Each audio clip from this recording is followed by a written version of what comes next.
Hello and welcome to today's webinar brought to you by Building Magazine in association with Autodesk. My name is Chloe McCulloch and I'm editor at Building Magazine. The topic for discussion today is the outcome-based design, better project outcomes through efficient design. So we'll be exploring better business and project outcomes that can be achieved through digital maturity. To help us understand all of that, we've got Steve Butler, Senior Industry Strategist for MEP at Autodesk. We have Stuart Tanfield, Technical Specialist at Autodesk. And we have Dr. Stephen Hamill, Innovation Director at MBS. Before we get cracking, I think just a quick reminder that you can post questions throughout the session and we will get to those at the end when we've got a Q&A session, but please don't hesitate, post your questions, we can then see them and know what we've got lined up, so do post away. Also, we will be running polls. So I think we've got 3 lined up, one for each of the presentations. So please participate. It will be really interesting to find out your views. Right. Also, I should just let you know, in case you miss any of the slides, they'll all be available on demand. Most of them, well, all of them will be available at the same time, but it might be by tomorrow, but hopefully we'll get them up a bit sooner than that. So don't panic. You will be able to see this again. Right, I'm just going to make sure everyone can see. Has everyone seen that first slide? Did I manage to share my screen? Was that showing for the other panelists? Sorry, I'm going to just ask you to nod quickly. Yeah, brilliant. Okay, so I'm going to now make Steve the presenter. And as I do that, I'm just going to remind him, we've all muted. So if he could unmute, and the other panelists will all mute and turn off our webcams so that we can concentrate on Steve's presentation. Thank you, Chloe. Good morning, everyone. Welcome. I'll just check, can you see a slide that says industry challenges and drivers for change? Yes, that's appearing now, thanks. Perfect, thank you. So that's what I'm going to start this session off with, looking at the industry challenges and trends that are facing us and our businesses currently, and the drivers for change, why we need to start thinking about how we might change our approach to how we design, how we deliver and maintain our built infrastructure. So as we look at the emerging trends and challenges facing our industry today and impacting our businesses, and many of you will be familiar with this. Arguably, the 4 most impactful trends of these are urbanization and how we accommodate the growth in our population, as well as how we manage and renovate our aging infrastructure. Sustainability, of course, which isn't only the increased use of renewables and new energy generation, storage, and distribution methods, but also the materials we use and the construction methodologies that we deploy, of course. Health and well-being has been on many of our agendas for many years, but now post-COVID, that has obviously accelerated, and it has the potential to significantly change the way we design our buildings and their systems, and especially building systems, of course. And the inevitable need for smarter tools and therefore increased digitalization. As such, the need for resilience has never been more important. So let's take a look at each of these 4 areas in a little bit more detail. If I can move my slides forward.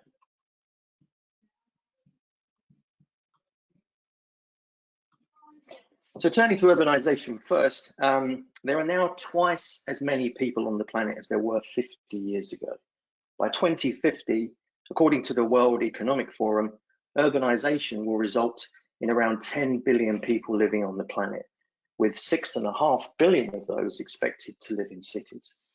That'll be a 68% of our population by 2050.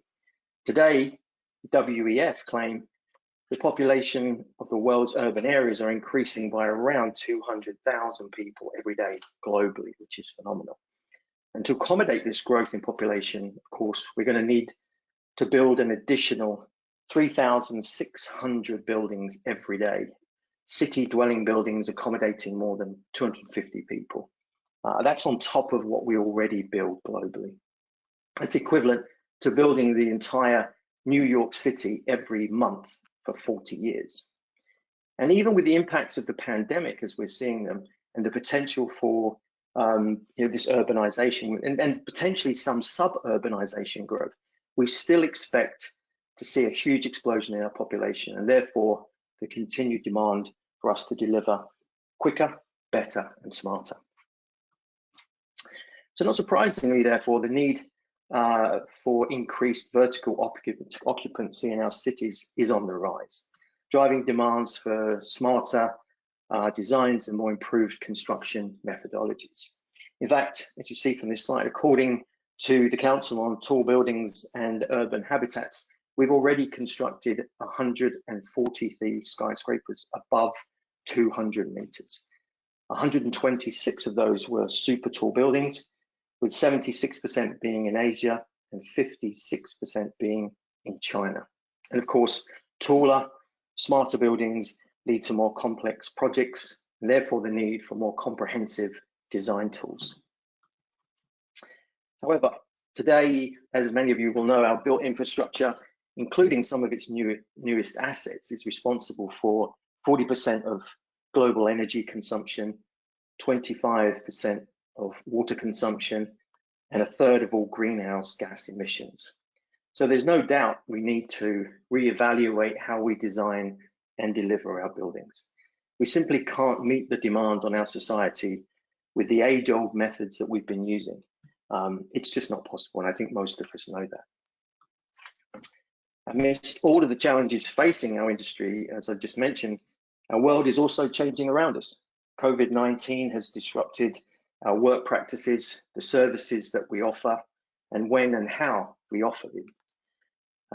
We've started working remotely, more flexible hours, and meeting virtually, where previously we thought it was impossible.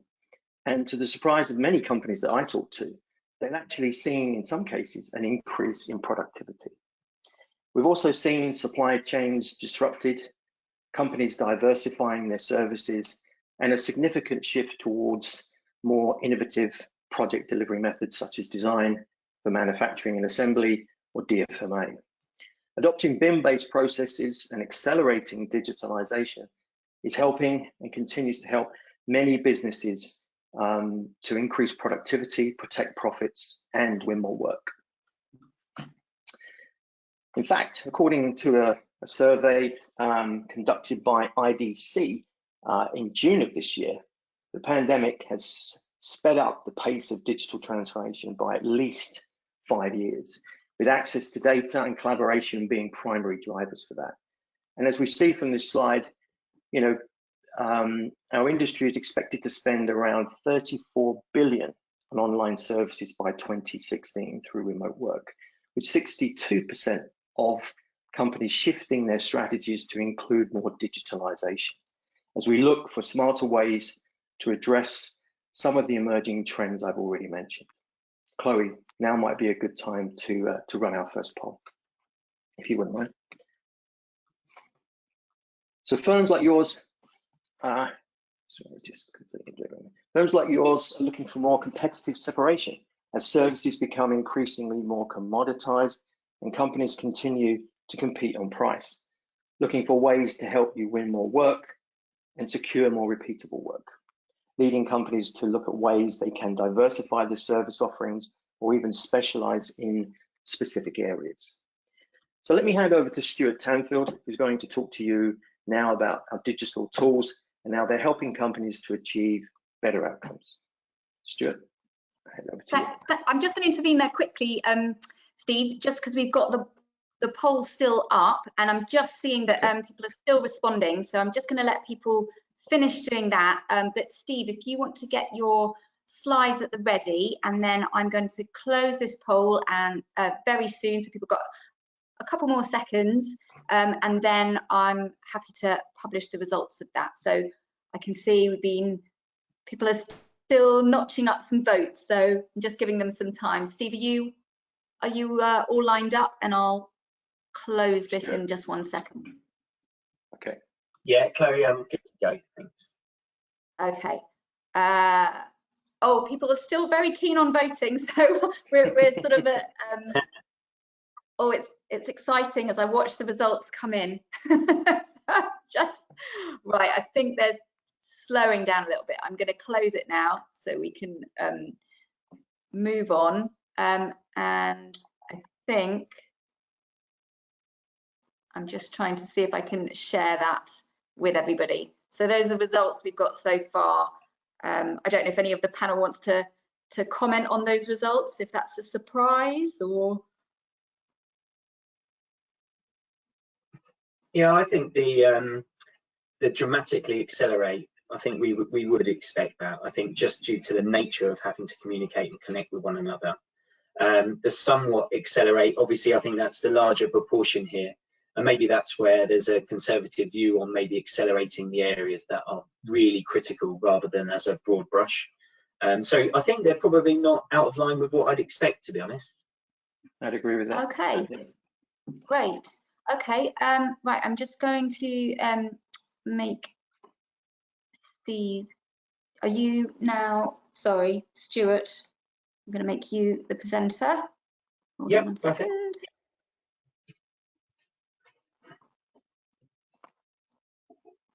There we go, over to you. Excellent, great stuff. So, yeah, good morning, everybody, and thanks for joining. And I suppose, obviously, what Steve has really portrayed and outlined for us here is maybe the challenge that we face, you know, ordinarily without the current situation that's maybe placed upon us. I think when we bring those two things together, we would really recognise that we do have a bit of a challenge on our hands. And I think it can definitely feel a bit like doom and gloom, certainly in this moment in time. But thinking about how we come out the other side and how we continue to innovate, I think the real key here is how do we change these challenges into opportunities rather than just continue to struggle and maybe continue to work in the way that we have always done so. I think the idea here is that we need to be able to see if we can, you know, address this. How can we build on this and use it to our advantage? So there are some opportunities here, and identifying those opportunities, I would view those as the ability to collaborate better. So better collaboration is a significant opportunity for us. Better design. If we get the designs better, but through better collaboration, this again presents us with a great opportunity. And then ultimately to feed into better outcomes. So how are we going to overcome some of those challenges that Steve has outlined for us as we move forward? So if we start maybe from the beginning really and around the better collaboration piece, I think we would see and certainly recognise collaboration as being the bedrock to any successful project delivery. If we think about maybe the slightly fragmented approach that traditionally exists, and it's not to say that this is the same for everybody, but I think everybody has gone through this period if they're not already existing within it. And this is where we have, you know, very complex projects with lots and lots of data that's generated. And from that data, we have to really assemble it in a way that becomes meaningful and allows us to go ahead and deliver the project in the most efficient way. However, if we think about the data we use, the formats we're working with, and the methods for exchanging that data, they all vary across multiple projects. And you would even argue that organizations within themselves have multiple approaches to delivering the same project, but maybe with different clients or with different supply chain members. And because of all of this, this creates a very, very inconsistent approach to project delivery, not only internally, but also to the wider network. I think the challenge here is thinking about sustainable growth. If we have a lack of standardization, the ability to work efficiently, consistently, and the ability to connect quality data is really lost. We would be struggling to continue to work in this way in order to try and achieve those goals and outline and challenges that Steve's outlined previously. So this is a real challenge for us. And obviously at Autodesk, this is something we take really seriously because we work with clients across all sorts of industries and all sorts of positions within a project. And so therefore, if we take a look at kind of how we would position this, I think bringing a connected platform together is really the key around this collaboration and this interaction challenge that we face with the supply chain. If we think about exchanging information consistently through design, pre-construction, field execution, and into handover and operation, often and traditionally, you may be aware of the sawtooth effect in terms of the exchange and interfacing information from one stage of a project to another. Often data is lost, regenerated, or needs to be worked on again. And the challenge there is that the efficiency gains are completely lost. So by having a continual platform that sits centrally for us to enable us to connect our design teams as well as then the extended teams is really key. Having integrations with design authoring tools is also a key component. The reduction of things like downloading and uploading of information, which is extremely time consuming and obviously very manual, gives us the ability to work more efficiently and allow us to work on design work and project related work in a way that brings meaningful and impactful behavior to the project. In addition to that, we have the ability to extend our capabilities. So not just using the out-the-box platforms, but also how do we extend these beyond the ability to just perform the tasks that we have. If we have the ability to add to the capabilities using our third-party applications, we can do all sorts of things. Integration with things like Power BI, integration with things like site cameras, but all of these are really easy to plug and play. And this is the flexibility that we have whilst keeping the whole project team connected.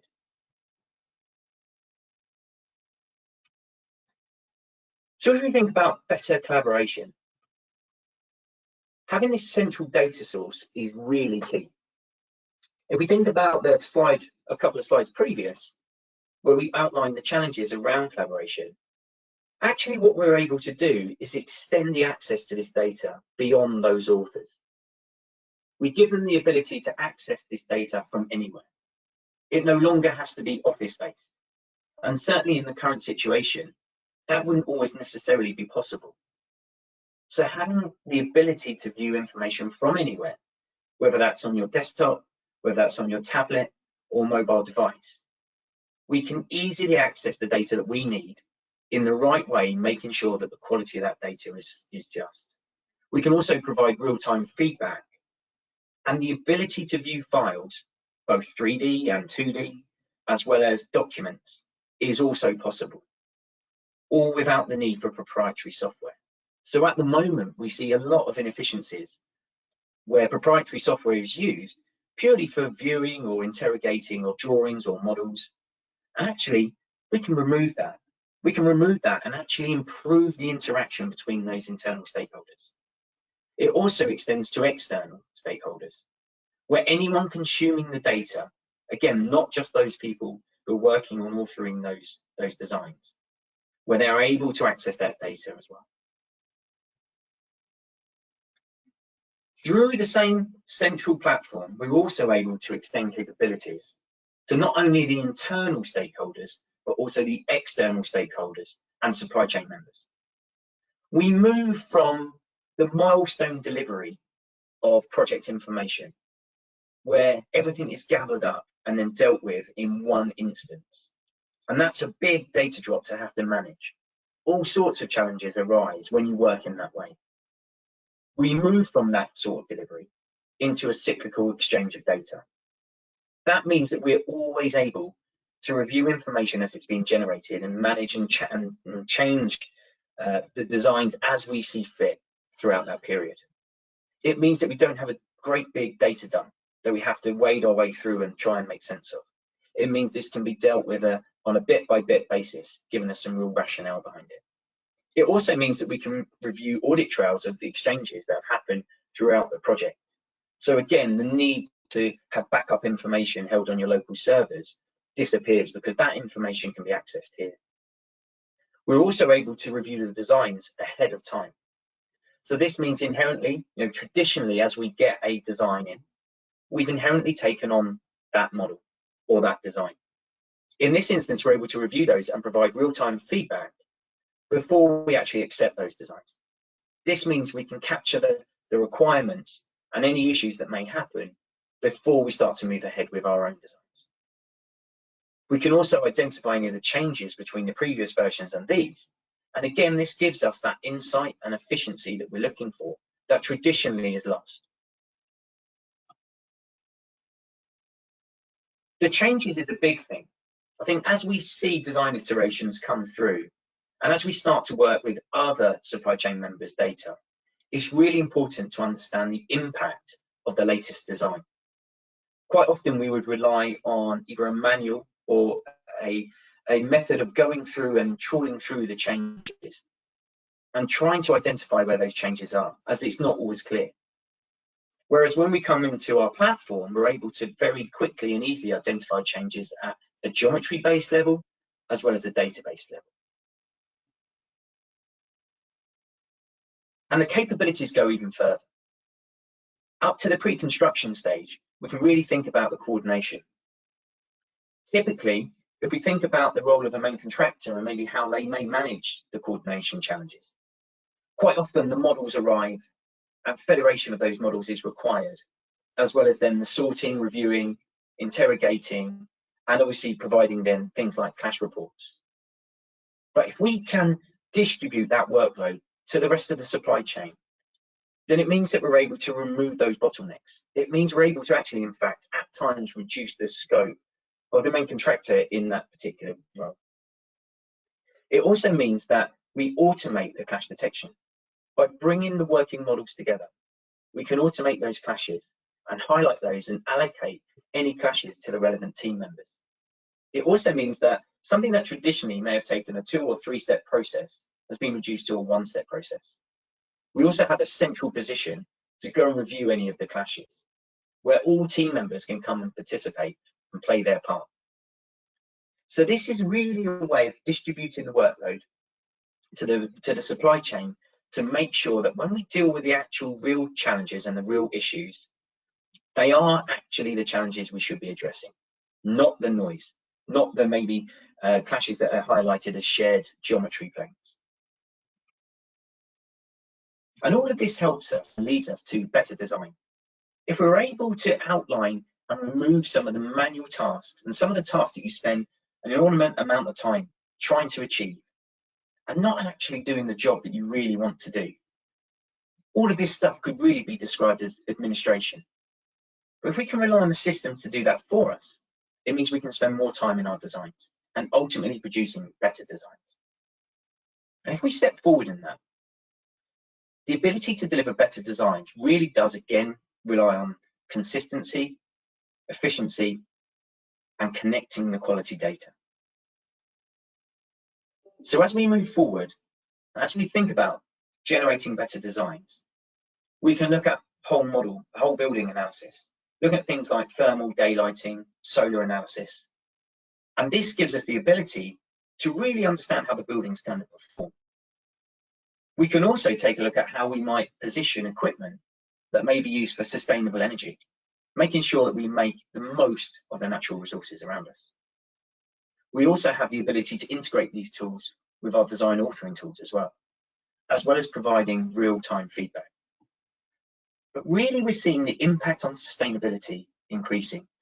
We've seen a sharp increase in sustainability activity, as we can all understand, both from a health and well-being, but also as an impact on the environment. We have a responsibility to make sure that we design, source, and build economically and sustainably. Beyond this, we're obviously able to integrate and read out our analysis results. This helps us to select the appropriate materials and move forward. And continuing the sustainable design thing, looking at embodied carbon, we're able to pull the source information from our central data repository. So the models we see here are the same models that are used as part of our early concept design. It means we can calculate the achievable and conservative carbon savings, and we can also compare manufacturing materials. It gives us the quantities and allows us to design with confidence around the carbon. And again, all of this helps. Looking back at Steve's points around how we're impacting the environment as we speak today, the effects of construction and building design. If we can start to get it right in a concept phase, it means as we come into the actual construction phase, we already have the confidence that what we're doing is correct. And then we think about mobility. As we return to work, there's lots of restrictions on how we may move around, how we interact with one another. Looking at mobility simulation, we're able to actually start to address some of these challenges. We can review the walking patterns of individuals or groups of people and understand the behaviours that might present themselves. And at this stage, this allows us to create schemes so that people understand the directions of where they need to go and what they need to do. It also means that we can simulate, for example, if we put a lift out of action to avoid close contact, what that actually means when people have to start using the stairs. We can also think about staggered starts. So what happens if people come in at half-an-hour intervals? What does that do to the crowd? So very quickly we can get a view on this. And then we move to CFD. This computational fluid dynamics, and it may feel quite a specialist thing, but actually this is something that's really appropriate to everybody. As we step through, we can start to understand what it might mean when we're in an office around, the airflow and how that may carry virus.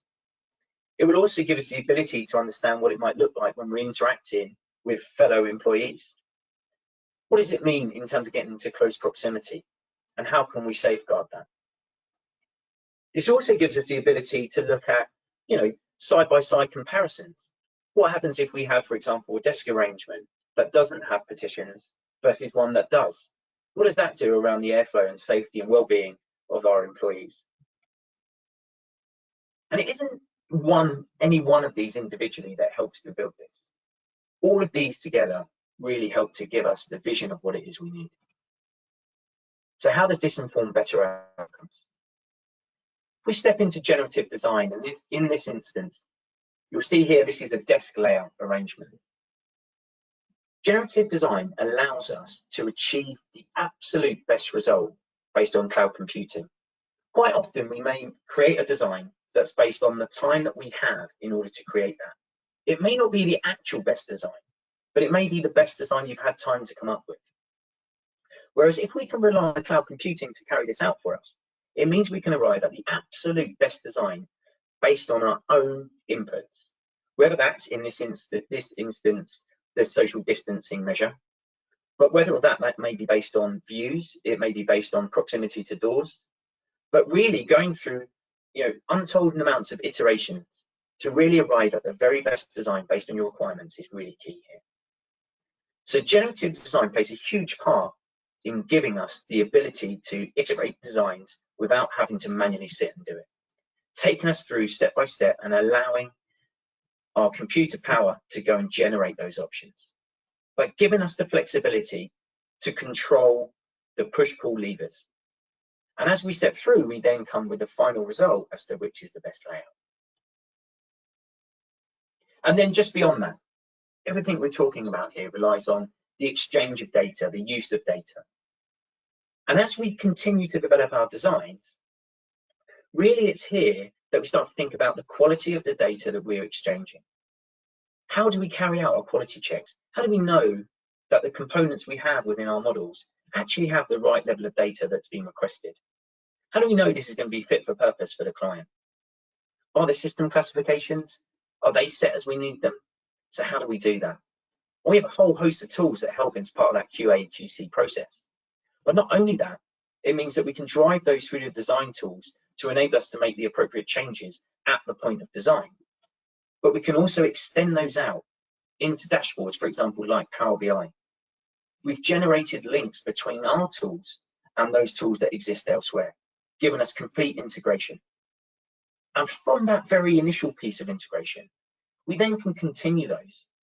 So when we're thinking about this single design source, the BIM 360 environment, we can review the data that's generated in this QA/QC process from a Power BI environment and pull that into BIM 360. This now means that we have data that resides, for example, in your design authoring tools, the QA/QC process, which happens also, pushed into a third-party Power BI, and we pull that back into our central data source. And what we now do is remove the barriers for accessing that data from those design authors and generators of that information to the masses, to the wider design teams who need to access that data. It is now visible and available for everyone, not just the specialists who create it. And so as I close, it's not any one of these components, the collaboration, the better design leading to the better outcomes, that really works individually. All of them work together. And my question to you at this stage would be to think about what it is your organization may be doing. So what is it that your organization is doing to ensure its own resilience? How is it that you're going to ensure that you change those challenges into opportunities? And what is it that you're going to take as a next step to ensure that that happens? So the data is really key. And in a moment, after we've just carried out our poll, I'll hand you over to Stephen, who's going to talk a bit more around the quality of the data and how we can ensure that. Chloe, is it worth we could run the poll if that's okay now? Yes, definitely. Okay, that's launched now. So if I can invite our audience to vote as quickly as they can, please, that'd be great. And just while that voting is going on, it's probably a good time just to remind our audience, please do send in questions for our panel, and they will answer those in the last sort of 15 to 10 minutes of the webinar. So send those in and we can take a look towards the end.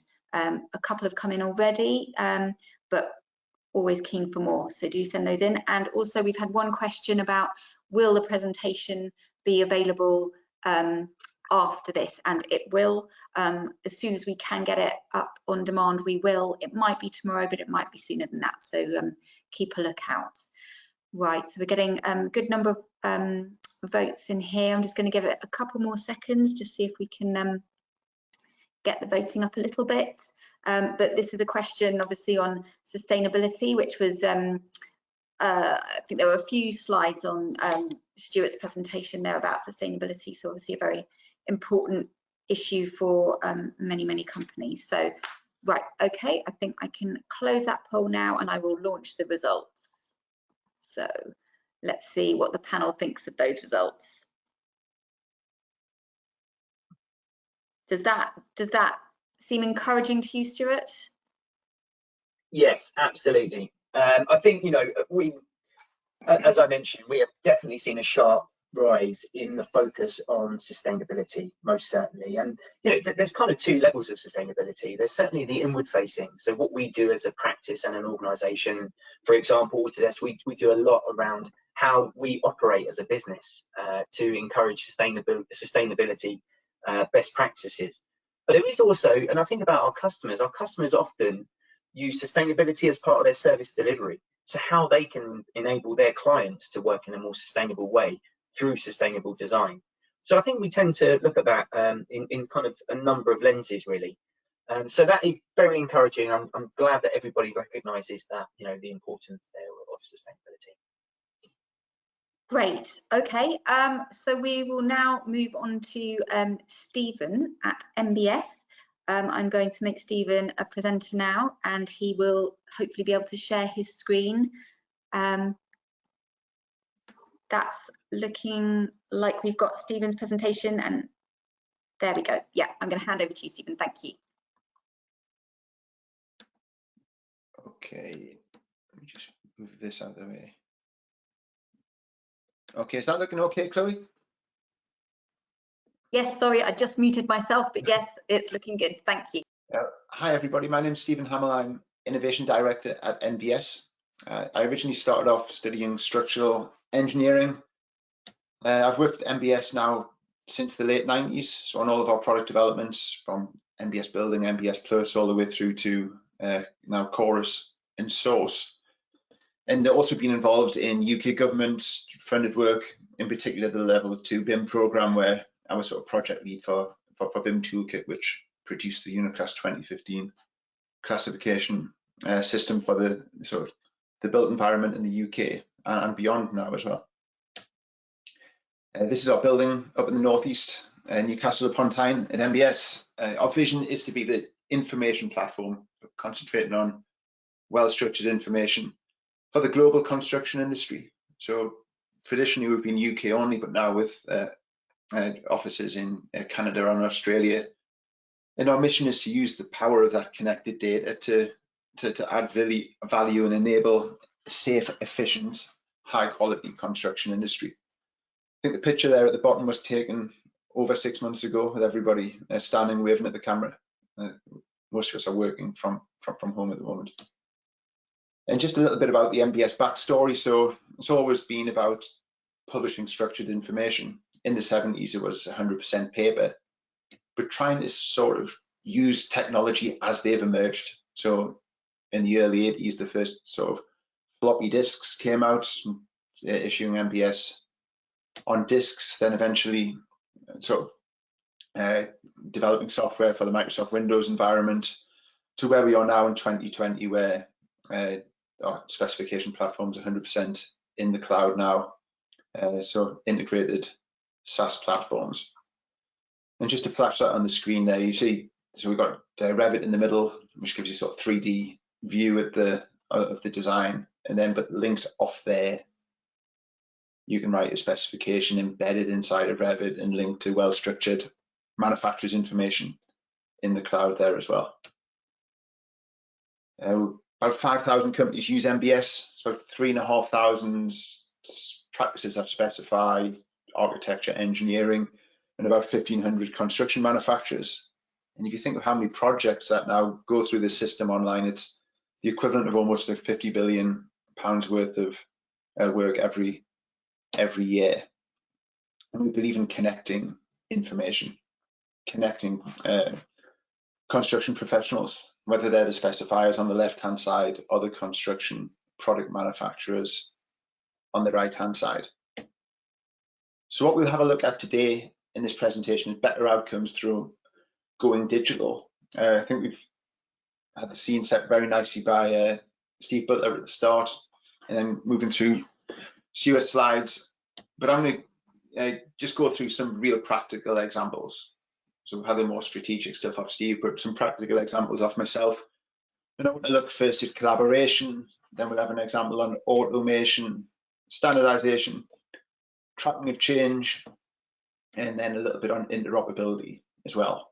And how by using each one of those, it leads to better outcomes. And I think the better outcomes are fundamentally lowering the risk of things going wrong on projects. And that could be whether it's a huge project and everyone's got to collaborate together, or if it's just a project from a sole practitioner, where the sole practitioner is playing a number of roles. So they could be working, managing the tenders, writing the specification, doing the design, doing the contract administration.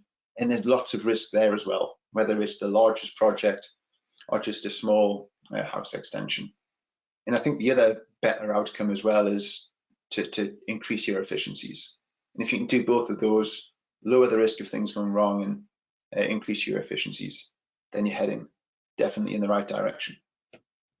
So if we look at the first one, collaboration. I think for too long, people have worked in silos, and that could even be in the same building.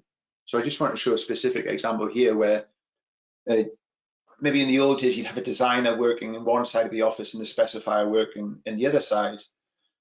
Now through using Revit with the MBS Chorus panel on the right-hand side, you can have the specifier and designer working sort of side by side, collaboratively linking the information together.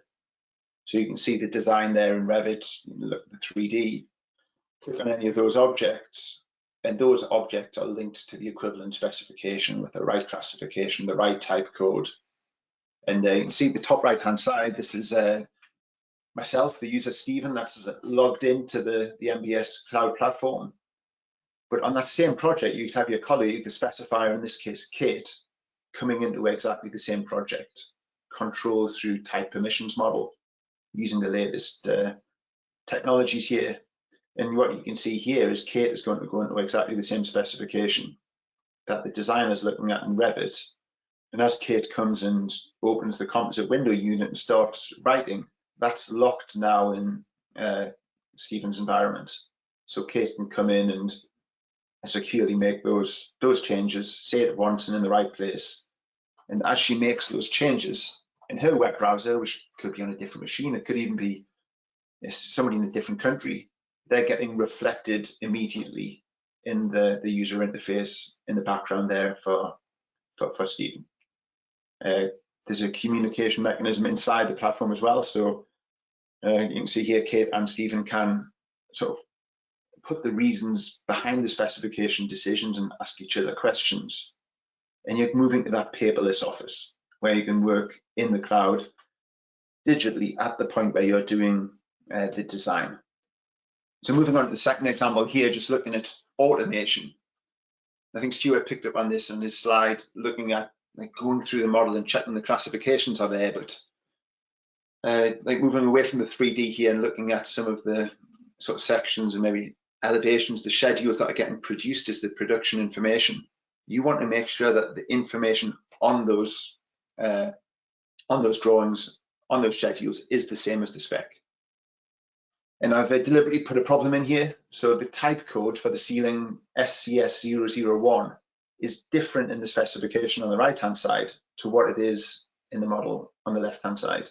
And they're coming up as issues. So we're automatically checking for that in real time, telling the user there's a problem, letting the user look at that, and then decide to fix them automatically. And that will have fixed all of those problems on every drawing sheet, every schedule, because underpinning that is the object-oriented data model, working there with Revit and Chorus side by side. You see that's fully synced up now.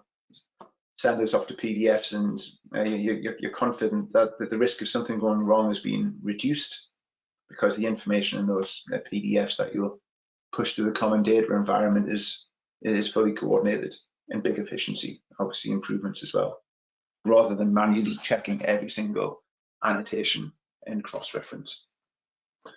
So standardization. This is something that's been important to MBS since the 70s, creating standard specification templates so that there's that consistency on project after project. So just look at this little example here where we come into the 3D model and click on the flat roof. You'll see the standard structure for the specification here.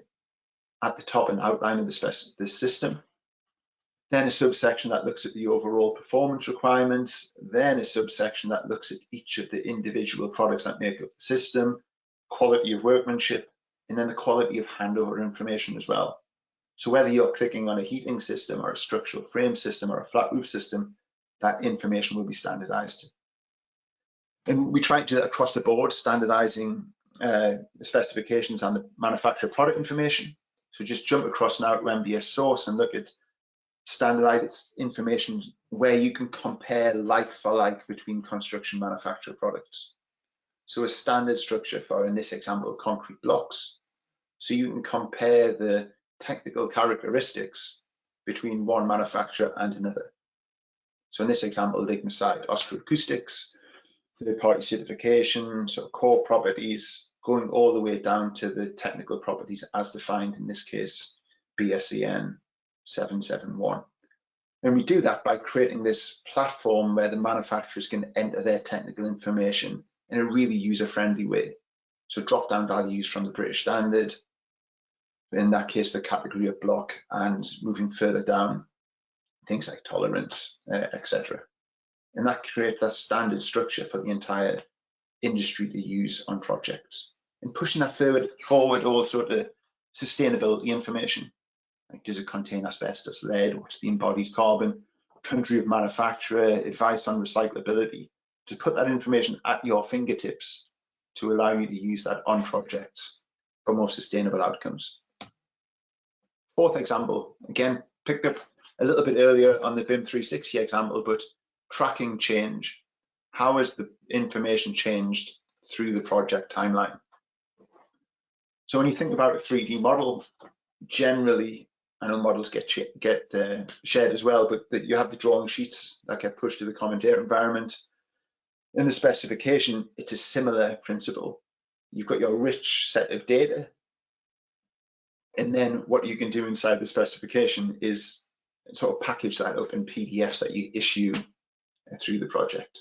So all the door sets here are going to get issued into a PDF from the rich data model, and you go to publish, and there's a little wizard here which says, okay, would you like to compare this with the previous version that you've issued? And you can see the naming convention aligns to the ISO 9650 National Annex for the UK. So I've made a revision to the door set system.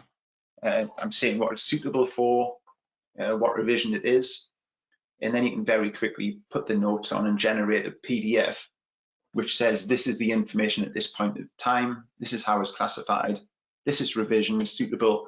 And it's that digital thread of specification information through the project timeline, highlighted at that point in time in PDF format, but also captured digitally as a record. So you can see how those specification decisions for the door sets have changed, who was the person that issued it, and go back at any time and see a record of what it looked like at that point in time. Little green, amber, red report, where green is new content, amber is content that's been revised, and red is content that's been removed. So glancing at this example here, you can see that door system 2 has been revised. If there was a new clause there, that would come up green to indicate new clause. So this is like very different to the traditional paper way of working. And I've just got a poll question now that we're going to flash up, just to have a snapshot of the 300-400 people on the call today. How many people have a rigorous process in place where you're digitally capturing the change? You're doing the golden thread of specification decisions through a project. So I think hopefully we can see the poll on the screen now. And the questions are around, on the construction projects that you work on today, is there a digital process to record changes? Have you got that nailed? Is it happening all the time? Does it happen most of the time? When a product choice is substituted, is that getting recorded? The reason why, and so forth. So Chloe, I'll just hand over to you for a second, and then if you could hand that when the poll is complete. Yeah, thank you. So the poll should be up on everyone's screens now. So if people could get their votes in, I'll just give it a minute or so to get everybody's votes in. But obviously that's an important question in terms of changes to product specification and having a record of that. So if people could put down their experiences, that would be great, and then I can publish the results of those. And then Stephen, we've got a few more slides from you, have we, after that poll? Yeah, 2 or 3 more minutes, then with the Q&A. That's great. I'll come back to you and then we can have our Q&A session. So if any of the audience have got any questions for Stephen, Stuart and Steve, please post them now and we can come to those in a minute or so. Okay, right, I'm going to close that poll now and share the results with you. So Stephen, if you let us know what you think of those figures there. I can't see them on my screen. I don't know if you could just read them out to me. Oh, sorry. Yeah, sorry. So that's it should be appearing. We've got 7% saying all of the time, 21% saying most of the time, 37% some of the time, and 35% rarely. So that 35% seems quite high. Well, yeah. I well, obviously thank everybody for their honesty there, but people are surely aware of the things like the Building Safer Future Bill, where this is going to be a legal requirement to record digitally the decisions at every significant gateway, from planning to design to handover. So I'm a bit surprised by that, actually. But yeah, because if you total up the people who are saying just some of the time and then rarely, that's actually quite a high statistic. So possibly surprising, and maybe some work to be done. I mean, I think everybody realizes the industry has some way to go in terms of keeping records and being accountable for product safety and specification. But yeah, anyway, I will stop talking and let you carry on, Steve, because I know you've got some more slides, and maybe we can unpack some of that in our Q&A session. Yeah, so, maybe that'll be one of the questions for afterwards. So have I got the screen again, Chloe? So the last example here, just on interoperability. And what I want to talk about interoperability isn't interoperability just between, say, one model and another model, or a model and the specification, but interoperability between the design phase and then pushing the information requirements into the construction. So if you're going to test this flat roof and you need to have the testing results by a certain date, it's the ability to export the information, the information requirements, into a format that can be used by the next software platform. So in this example here, exporting to the submittals to the BIM 360 format. So those submittals can be tracked through the construction stage. They can be given to the individual subcontractor, a date can be put against them, and then they can be tracked to make sure that the testing actually happens. It's the classic V curve of, this is the performance I'd like, and this is how I'd like it to be tested, to make sure that actually happens. And currently that's a horrible manual job of going through the spec and getting all the submittals out. But you can see that through our MBS work with Autodesk. We've automated this so it goes into a format that can go straight into the BIM 360 platform. So very quickly, so we're going to the question and answers. We need to move away from this. Lots of silos and disconnected information into a workflow where things are connected digitally, so the information's really sort of nice and connected and all works smoothly. If you'd like to see a longer version of this presentation, search Stephen Hamill, Alistair Kell on Autodesk University, and we did this for about an hour last year. Goes into it in a bit more detail. But yeah, we've looked at 5 examples, and everyone's outcomes: you want to lower risks, you want greater efficiencies. And if you want to find out anything more, search for Chorus on specifications, search for MBS source for manufactured products, and also check out our events page. Events coming up with Dame Judith Hackett, Minister Zahawi, Phil Bernstein, Paul Morell. Got a great lineup. So look at MBS events to see upcoming events. And back to you, Chloe. Great, thanks so much, Stephen. Right, I think I'll bring everyone back in. We can turn our webcams back on, and I'm just also going to share the last few slides that might have some good contact information for people. So let me just, well, I'll just go to the Q&A slide for now. So hold on one second. But yes, I might get you all talking actually on that last point while I get the slides ready about you know, the amount of digital records that there are with changes to product specifications. In fact, one of our audience has said that poll question didn't include the option of never. So possibly that's even more concerning. So I'm going to hand over to you guys to just discuss around that topic while I just sort out my presentation slides. Well, yeah, maybe I'll go first when that's coming up. But yes, yeah, well, please do. 37% and 35% were in the sort of lower half. So adding up to over 2/3 of the industry haven't got a proper process in place to track change. And I don't know, that's worrying for me. That seems very high. Yeah. Yeah. Okay. Yeah, it makes you think, Stephen, in terms of what the knock-on effect of that is, in terms of efficiencies, you know, whether or not that means that we're building and we don't have control over those specifications of the equipment or of the components we're using. So that is worrying in terms of what is the repercussion of that. Yeah, downstream, yeah. Okay, just guys, I'm just asking just if you could double check that my screen is showing, and I'm just trying to get into present mode. Is that showing for everybody? Yeah. Yeah. That's it.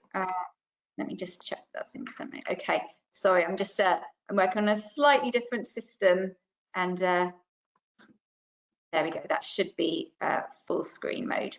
Okay, great. So just to I'm just going to round up some questions rather than spell them out completely. But there were some questions about the cost benefit question. So I know you talked about, you know, how you get better outcomes in terms of better design. But if someone was looking at investing, you know, that they've got they've realised they've got to make changes. COVID has brought the reality of digital home to them. How would you reassure people that, you know, spending quite a lot of money on this potentially for them, if they're a smaller firm, is worth it?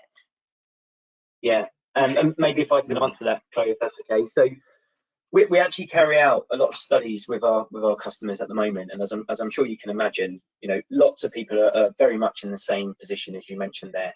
What would appear to be, if you like, an initial outlay of investment. I think we tend to take a look at, when you're working in this way, we would recognise that this is a better way to work, and not only in terms of making sure we get the right information and that we can always connect and that we can work on models and still meet client expectations, but we also try and understand what that means to a business.